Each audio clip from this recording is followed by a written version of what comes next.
Okay, so I did number 11. The resistance between terminals A and B in figure 18.11 is 75 ohms. If the resistor is labeled R, have the same value, determine R. So for this question, I focused on the diagram first, and I redrew that on my paper. So for number 11, I just redrew the diagram. And so I'm going to focus on the resistors first. So these two on the side are in series, so I can combine that.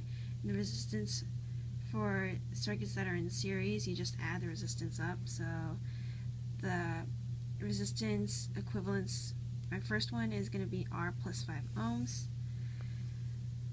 Then I just simplified the picture and I combined these two and put them as R equivalence 1. And then when I look at this picture now, I know that the 120 ohms, the 40 ohms, and the REQ1 are all in parallel. And so circuits that are in parallel, you find the resistance equivalence by putting them underneath 1, so as a reciprocal. So I did 1 over 120 plus 1 over 40 plus 1 over R plus 5 from the beginning. So then I just simplified these two fractions, and I got 1 over 30.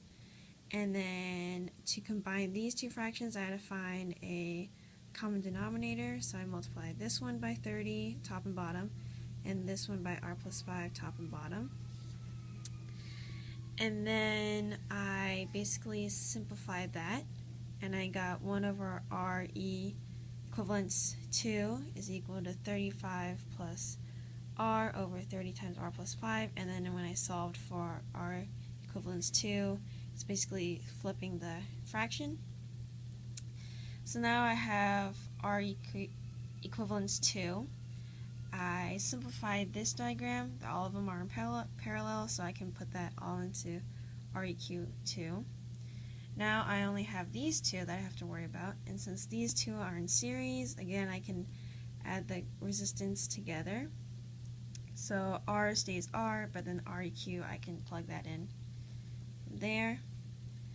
And then again, I need a common denominator, and then I simplify, and basically you solve for R, and for this I had to use the quadratic formula. So I moved all the R's to one side, set it equal to 0, plugged in the values, and I end up getting two answers because it's plus or minus, but obviously the resistance can't be a negative number, so you end up with R equals 55 ohms.